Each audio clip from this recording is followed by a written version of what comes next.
Before TAS, I thought that a political party could develop long-term political platforms that are helpful to black voters. However, after this class, and specifically after reading Alice Dunbar Nelson's The Negro Woman in the Ballot, I know that in a bipartisan system, black voters cannot rely on one particular party or political platform to solve black issues. Pundits and mainstream media always discuss what both parties have to do to get black voters.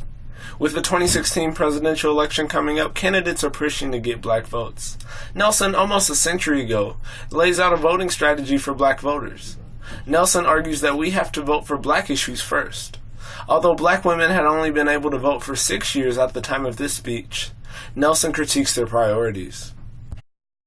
She says, quote, "She, referring to the black female voter, has added to the overhead charges of the political machinery without solving racial problems," end quote. During Nelson's time, black issues weren't too different than the ones of today.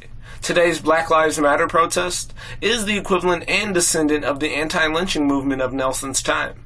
After reading the speech, as a future voter, I feel a great responsibility to ensure my vote will help minimize and eliminate black oppression. During Reconstruction, blacks voted overwhelmingly in favor of the GOP because of the Emancipation Proclamation and the radical Republican ideals of equality, and because of Abraham Lincoln.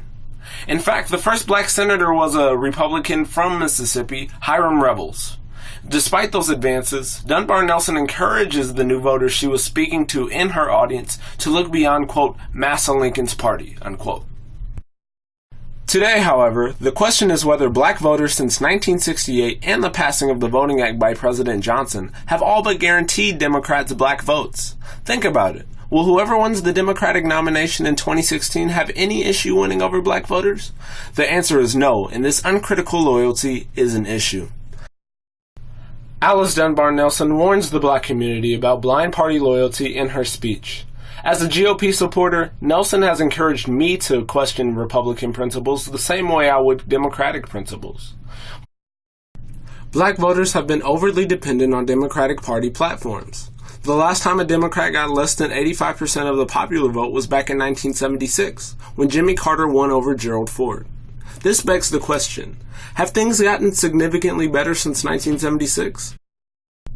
Furthermore, this class has reaffirmed my conviction that both parties are equally interested in preserving their power and will do almost anything to keep it. As a black person, I understand that discrimination has historically been bipartisan. For example, members of both parties voted against the 13th Amendment and for segregation. Because of Tass and Dunbar Nelson, I will make every politician have to earn my vote.